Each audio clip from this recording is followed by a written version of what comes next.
Why is this approach so important?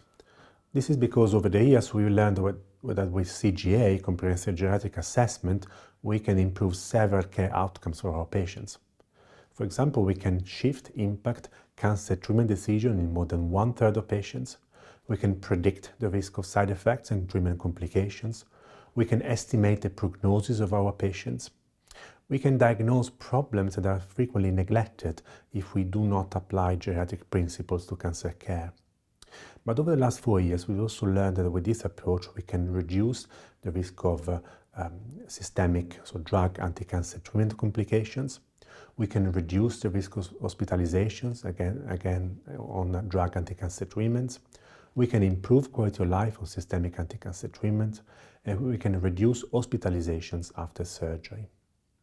For example, 2 studies, the GAP70 study and the GAIN study, demonstrated in 2020 that patients undergoing comprehensive geriatric assessment have a lower rate of grade 3-5 toxicities, hematological, non-hematological, and overall toxicities on chemotherapy and various other systemic treatment options if they are randomized to receive a broader MDT input, so CGA versus not.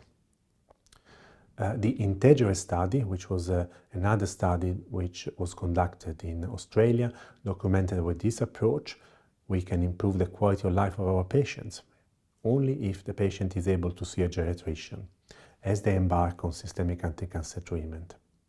But this was also the study documenting, for example, a reduction in the risk of hospitalizations, unplanned hospitalization by approximately 1/3, which really makes a very good proof of concept, showing that with this approach we can also spare resources for an overstretched healthcare system that we can reinvest to pay, for example, the salaries of a broader MDT, again including geriatricians, physiotherapists, occupational therapists, nurses, dietitians, and so on. Another question is, how do we apply these principles in practice?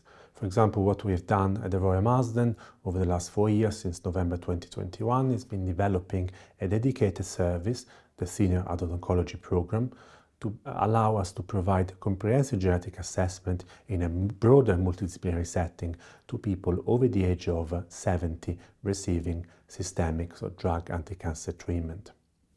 We've done this with initial prime funding from our Cancer Alliance that allowed us to recruit a multidisciplinary team, a clinical nurse specialist, a physiotherapist, an occupational therapist, a dietitian, a pharmacist, but also an administrator that are working in close relation with additional teams in the hospitals, palliative care, adult psychology support service, speech and language therapy, safeguarding, welfare right advisor, and with our community services, primary practice, of course, but also community physio, community occupational therapist, pharmacist, and caregivers to provide this patient with a more holistic, comprehensive care approach.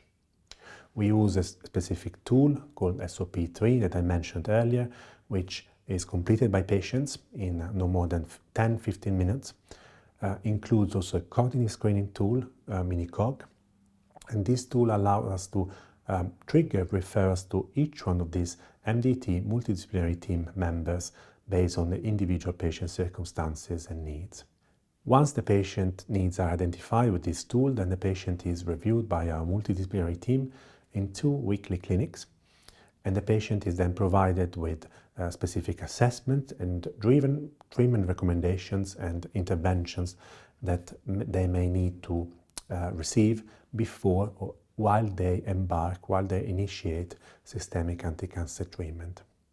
And interestingly, with this approach, with the development of the Senior Adult Oncology Program, we have documented very similar benefits compared to what was shown by these 3 large studies, INTEGRE, GAP70, and GAIN. We have documented a reduction in hospitalizations, unplanned hospitalizations at our hospital. We have documented improvements in the risk of severe systemic treatment side effects. We have also improved our patient quality of life, typically 9 months after patients have seen our Senior Adult Oncology Program NDT.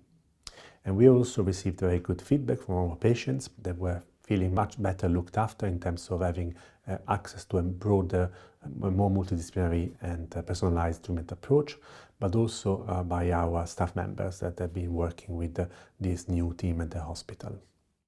So why do we need to care about older patients with cancer and this specific approach? Well, I believe this is really a unique opportunity to provide our older patients with cancer that are an increasing and large patient population with a personalized cancer care approach by not simply looking at the tumor of that patient with a number of assessments that have become pretty much standard of care in our cancer care pathways, but also looking at the host of that tumor by moving away from simply considering chronological age or performance status as sole drivers or treatment recommendations, but looking at what we call geriatric assessment, treatment interventions, what matters to the patient, what are their goals of care, what are their comorbidities, what are organ function, integrate this consideration in our cancer treatment recommendations to come up with a unique, personalized treatment plan for each individual older person with cancer.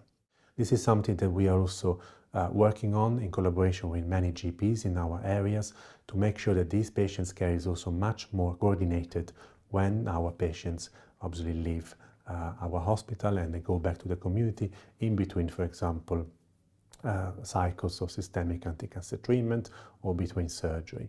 So we are very much looking forward to continue working with primary practice for our older patients with cancer. Thank you very much for watching. I hope you found this useful and beneficial for your learning. We hope you found the session informative and useful. If you have any questions about it or want to know more about referring patients into private care at the Royal Marsden, do please contact me.